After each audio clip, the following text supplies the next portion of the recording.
কেউ সময়কে কাটানোর চেষ্টা করে আর কেউ সময়কে কাজে লাগানোর চেষ্টা করে। আসসালামু আলাইকুম, সবাইকে ওয়েলকাম জানাচ্ছি নতুন আরেকটি ডেইলি ব্লগ দেখার জন্য। মাম হাফসা ব্লগ চ্যানেলের পক্ষ থেকে আমি হাফসা আছি আপনাদের সাথে গোটা ব্লগ জুড়ে। আশা রাখছি আপনাদেরকেও সাথে পাবো। শুরু করছি ব্লগটা একদম সকাল থেকে। আজকে সকালটা বেশ ফুটফুটে রোদের দেখা পেয়েছি, আলহামদুলিল্লাহ। ওয়েদার খুব সুন্দর ছিল আর বেশ কয়েকদিন ধরে প্ল্যান করছিলাম যে আরএফএল বেস্ট বাইয়ে যাব।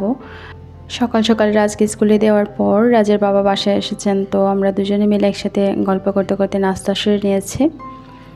নাস্তার পর্বটা আপনাদেরকে এখন আর দেখাই না, কারণ অনেক বেশি বড় হয়ে যায় ভিডিও আসলে, তো ইচ্ছে করে এগুলো স্কিপ করে যাই। তারপর হচ্ছে নাস্তা খেয়ে আমরা রাস্তা দিয়ে বের হয়ে পড়েছি। বাসার কাছে একটা শোরুম আছে আরএফএল বেস্ট বাইয়ের, তো এখানে কিন্তু বেশ ভালো সুন্দর প্রোডাক্ট পাওয়া যায়, সেজন্য এখানেই চলে আসছি। দূরে আর গেলাম না কোথাও। তা এসেই প্রথমে এই বাটিটার দিকে আমার চোখ পড়ছিল, কিন্তু জানেন তো আমার বাসায় লোনা পানি, তার জন্য আমি স্টিল বা এই টাইপের সুন্দর প্রোডাক্টগুলো নিয়ে মানে ইউজ করে শান্তি পাই না, বুঝছেন। সব কিছু না একদম পড়ে যায়। স্টিল আর নুন বা লবণ পানি ওই সমস্ত কিন্তু একে অপরের শত্রু। ওই সমস্ত নিয়ে আমি আর সুন্দর রাখতে পারি না, যতই ডলে ঘষে পরিষ্কার করি না কেন, একটা সময় পরে দেখা যায় যে বেশি দিন ইউজ করতে হয় না, 2 থেকে 3 দিন ইউজ করলে দেখা যায় জিনিসটা পুরোপুরি নষ্ট হয়ে গেছে। তো শৌখিন জিনিসগুলো এইভাবে নষ্ট হয়ে যাওয়াটা আসলে খুবই খারাপ দেখায়, বিশেষ করে যদি যত্নের অভাবে হলে সেটা আলাদা কথা। এখানে যত্নের কোনো অভাব থাকে না, কিন্তু পানির প্রবলেমের জন্য আমার কাছে জিনিসগুলো না নষ্ট হয়ে যায় খুব দ্রুতই। তবুও অনেক বেশি যত্ন করি বলেই হয়তো জিনিসগুলো মোটামুটি করে টিকে যায়। আর এই যে আমি এখানে ফ্রাই প্যানগুলো দেখছিলাম, এগুলা অনেক বেশি কিউট, ছোট্ট। তো এত বেশি ছোট যে আমার চুলাতেও বসবে বলে মনে হচ্ছিল না। সুন্দর লাগার পরেও আর নিয়ে নিই। আজকে আসলে প্রয়োজনীয় জিনিস নিতে এসেছি। প্রয়োজনীয় জিনিস কেনাকাটা করছিলাম, আমার ফাঁকি দিয়ে ছোটো ক্লিপ আপনাদের জন্য নিয়ে রেখেছি। এখানে অ্যালুমিনিয়ামের যে পাতিলটা দেখতে পাচ্ছেন, এটা গ্লাস ঢাকনাওয়ালা, খুবই সুন্দর একটা পাতিল। আর জিনিস যখন আমি দেখছিলাম তখন কিন্তু এর প্রাইসগুলো আমি আপনাদেরকে দেখিয়ে দিয়েছি, একটু খেয়াল করে প্রাইস সহ পেয়ে যাবেন।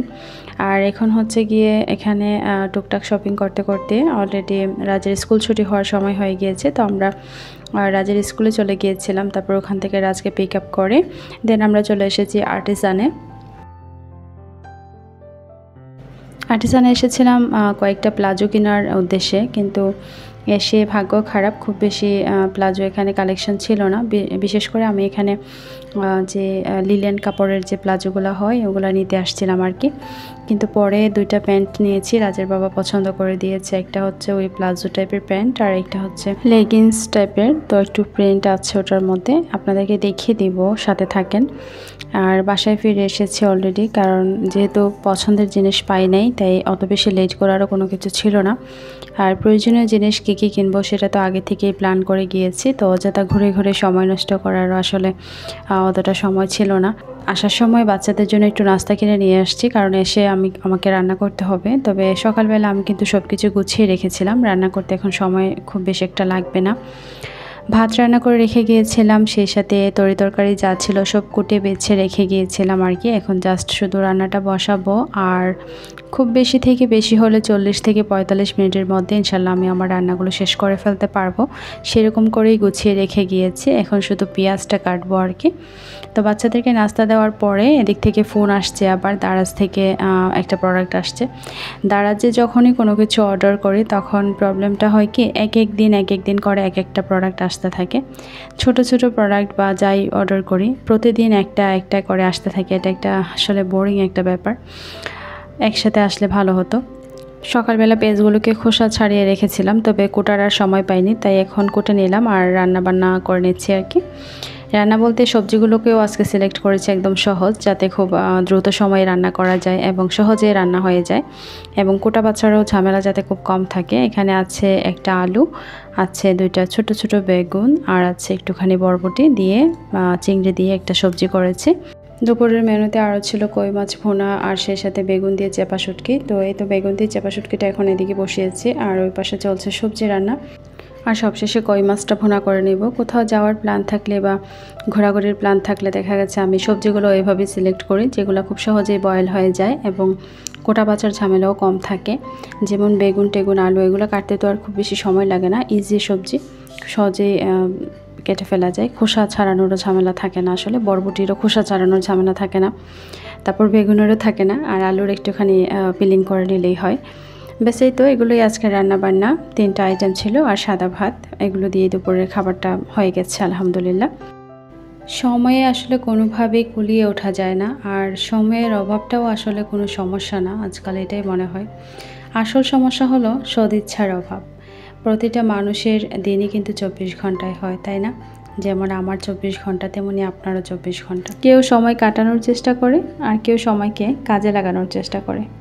অবশ্যই দুইয়ের মধ্যে বিস্তর ফারাক রয়েছে।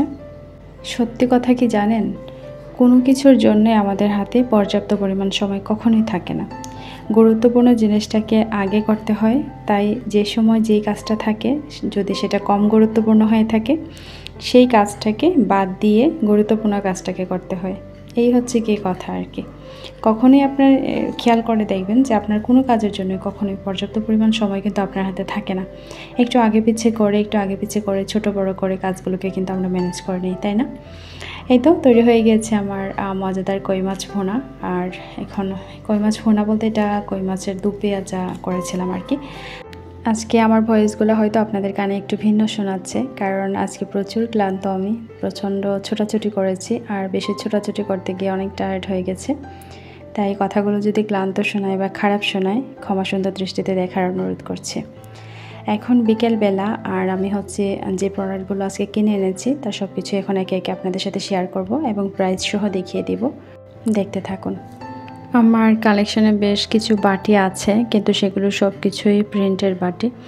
আমার কাছে ইদানিং প্রিন্টের জিনিসগুলো বেশি একটা ভালো লাগে না। যত প্লেন বা সাদা হয়, যত কারুকাজ কম থাকে, সেগুলোই কেন জানি খুব বেশি ভালো লাগে। তো সেজন্যই টেবিলে যখন খাবার বাড়ি, তখন বারবারই মনে পড়ে যে একদম হোয়াইট কিছু নিতে হবে, একদম হোয়াইট। আর এমনিতেও সাদার প্রতি আমার দুর্বলতা একটু বেশি। তো 2টা হোয়াইট বাটি নিয়েছে এখানে, যেটার সাইডে হচ্ছে একটু জিগজেগ করা, একটু ডিজাইন করা। 2টাই সেম সাইজের নিয়েছি। দেখা গেছে অনেক সময় ডাল বা ঝোল জাতীয় তরকারিগুলো দিতে গেলে এরকম ডিপ সাইজের যে বোলগুলো আছে সেগুলোই বেশি কাজে লাগে।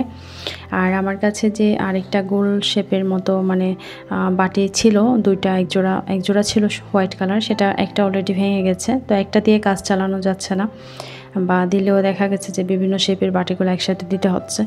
তো এই জন্যই একজোড়া শেপের বাটি নিয়ে আসছি রেগুলার ইউজের জন্য। আর এখানে একটা বড় সাইজের বোল নিয়েছি ভাত সার্ভের জন্য। তো এটা হচ্ছে, এখানে দুটোই কিন্তু মাইক্রোওয়েভের হিট সেফ আর কি। মাইক্রোওয়েভে দিয়ে আপনারা যে কোনো কিছু কুক করতে পারবেন এই টাইপের, বা ওভেন প্রুফ বলা হয় যেটাকে, যেটা আমরা সহজেই চিনি, মাইক্রোওয়েভ প্রুফ বা ওভেন প্রুফ। আর এখানে 2টা ছোট ছোট গ্লাস নিয়েছি চায়ের জন্য, যেহেতু আমরা হাজব্যান্ড ওয়াইফ দুজনেই চা লাভার। তো দেখা গেছে চায়ের কাপের প্রতি আমাদের দুর্বলতা সবসময়ই কাজ করে। এখানে এই 2টা কাপ নিয়েছি চায়ের গ্লাসের মতো আর কি। ওই যে ইন্ডিয়ান কিছু চায়ের কাপ হয় না, এগুলো হচ্ছে এই টাইপেরই, মানে এগুলোই বেসিক্যালি। তো 2টার প্রাইস পড়েছে 75 করে পার পিস। আর এখানে যে বড় একটা ঝুড়ি দেখতে পাচ্ছেন, এটা রাজের বাবা পছন্দ করে নিয়েছেন। আমি যে শাকসবজি বুনি না উঠানে, বললেন যে এগুলো শাক বেশি করে তুলতে পারবে তুমি, তোমার জন্য এটা একটা নেই। তো যেহেতু ওর পছন্দ হয়েছে, আমি আর কিছু বলিনি, অনেক। আর এই স্টিলের এই ঘুরে ফিরে আবার একটা চায়ের পাতিলও নিল। আর অ্যালুমিনিয়ামের পাতিল তো আছে, কিন্তু ও বললো যে স্টিলের পাতিলটা নেও, আপাতত ইউজ না করো, পরে করিও। তো আপাতত করি আর পরে করি, সবসময় তো সেই লবণ পানি আমার আর পিছু ছাড়বে না। তো যাই হোক, যেহেতু রাজের বাবা পছন্দ করে নিয়েছে, বারবার বোঝানোর পরও সে বলছিল যে না, এটা ভাল লাগছে, এটা নাও। তো আর কি করা, নিতেই হলো। বেটা মানুষ, বুঝায় কোনো লাভ নেই, ওরা বুঝবে কি? গৃহিণীদের কোন জিনিসটা উপযুক্ত তাদের কাজের জন্য বা পরিবেশের জন্য বা পানির সাথে কোনটা স্যুট করে না করে, ওটা ওদেরকে বোঝায় কোনো লাভ নেই। তো যাই হোক, এটা হচ্ছে গিয়ে আমার একান্তই নিজস্ব কিছু ফানি কথা আর কি, আপনাদের সাথে হালকা করে একটু শেয়ার করে নিলাম। ওকে মাঝে মাঝে আমি এভাবে জ্বালাই যে তোমরা আসলে বেটা মানুষ, তোমরা এগুলো বুঝবা না।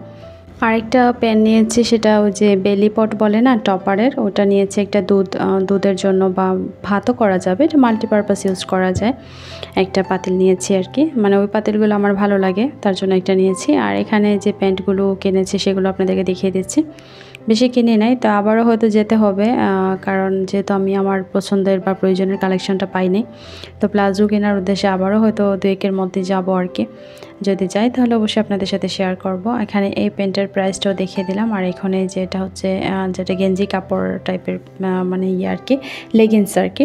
তো এটার প্রাইসটাও এখন দেখিয়ে দেব। সবচেয়ে বেশি ভালো লাগে এগুলোর যে পকেট আছে না, আমার কাছে পকেটওয়ালা প্যান্টগুলো অনেক বেশি ভালো লাগে। আর সবচেয়ে বেশি এগুলো যায় হচ্ছে টি শার্টের সাথে, বা রাতে বা বাসায় রাফ ইউজের জন্য এগুলো বেস্ট আর কি, আরামদায়কও, আর অনেক বেশি লং লাস্টিংও হয়। ব্র্যান্ডের এই প্যান্টগুলো বা ছোটোখাটো আইটেমগুলো কিন্তু বেশ দাম পড়ে যায়, কিন্তু তারপরও হয় কি এটা দীর্ঘদিন ইউজ করা যায় এবং পরেও আরাম পাওয়া যায়। তার জন্যে আর কি, মানে পরিমাণে কম কিনলেও শান্তি যে ভালো জিনিসটাই কেনা হয়েছে এবং পারফেক্ট একটা জিনিস পাওয়া যায় বা রুচিসম্মত পাওয়া যায়, বেশি খুঁজতে হয় না। আপনারা অনেকক্ষণ সময় দিয়েছেন আমাকে, তার জন্য আপনাদের সকলকে অসংখ্য ধন্যবাদ। আর আমার ব্লগটা একদম শেষ পর্যায়ে চলে এসেছে। সবাইকে অনুরোধ করে যাচ্ছি, প্লিজ প্লিজ প্লিজ একটা লাইক দিয়ে দিবেন ভিডিওতে, আর চ্যানেলটা সাবস্ক্রাইব করে পাশে থেকে যাবেন। সবাই অনেক বেশি ভালো থাকবেন। আল্লাহ হাফেজ।